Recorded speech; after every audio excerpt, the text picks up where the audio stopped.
กราบสวัสดีครับผมตรวจผลหวยฮานอยเฉพาะกิจประจำงวดวันที่15กุมภาพันธ์ก่อนอื่นนั้นกระผมขอกดเมตตากดไลค์กดติดตามเพื่อเป็นกำลังใจและท่านนั้นจะได้ไม่พลาดผลหวยฮานอยประจำวันทุกวันกับรวมสาระชาแนลนะครับผลหวยฮานอยเฉพาะกิจประจำงวดวันที่15กุมภาพันธ์เลข3ตัวบนก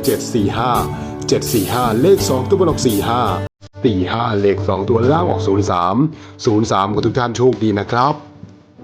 ผลหวยฮานอยเฉพาะกิจประจำงวดวันที่15กุมภาพันธ์เลข3ตัวบนก745 เลข2ตัวบนก45เลข2ตัวล่างออก03กับทุกท่านโชคดีนะครับ